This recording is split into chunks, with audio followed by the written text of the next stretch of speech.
surprise. Um, Hello Christian, happy 21st birthday. Na-surprise ka ba o okay lang? Ras kasi to wala si Tito Lito, kaya ako na lang ang mag-greet in behalf of the Caporte family. Happy birthday.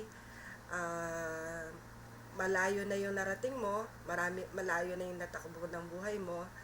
At kami nagpapasalamat, lalo-lalo na ako bilang tita mo, na nagpapasalamat kami kasi meron kaming uh, isa pa sa mga pamangkin namin na talagang napaka-responsible, napaka-generous, napaka-thoughtful, although wala pa ako natatanggap dun sa iririgalo mo sa akin.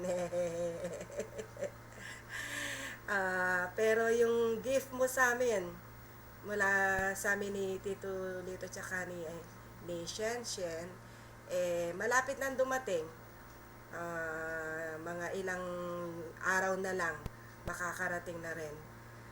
Sana, ang wish namin, sana you'll grow and more in the presence of God, na sana pakilala mo pa siya ng mas malalim, na makapaglingkod ka sa Kanya. At alam namin na ano man yung mga plans mo, kung ito ay hihingin mo sa Kanya yung guidance, ipagkakaloob niya sa iyo ng walang kaproblema.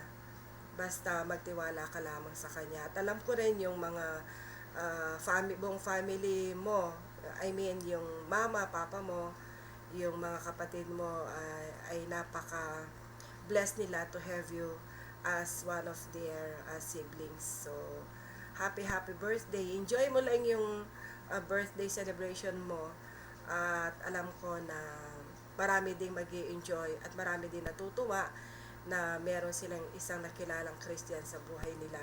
Just like us, napaka-blessed namin na meron kaming isang pamangkin na katulad mo. Sana wag mo na mag-aasawa, you're still young. Balita ko may girlfriend ka na, hindi lang nila sinasabi kung ano yung name nung mapalad na babae na girlfriend mo daw ngayon. Pero sana, you're still young, you're only 21. There's still a long way to go para isipin yung mga bagay na yan.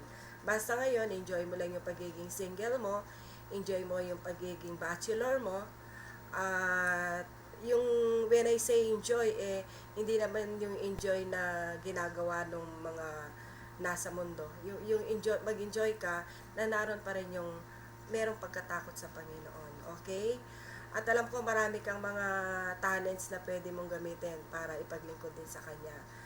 Again, in behalf of Caporte family, we wish you a blessed year ahead, and more blessings, more good jobs, malaking sahod na darating sa buhay mo, at sana good health din. Nabalitaan ko na nagkakaroon ka daw ng pagkahilo for the past few weeks ba o few months. Sana tanggapin mo yung complete healing mula sa Panginoon. Yun lang. At ewan ko si Shen, kung makakakanta siya, kasi umiyak siya kanina nakagat niya kasi yung kanyang labi, masakit daw. Makakanta ka ba ng happy birthday ni Kuya Jan? Ay, ako nalang kakanta.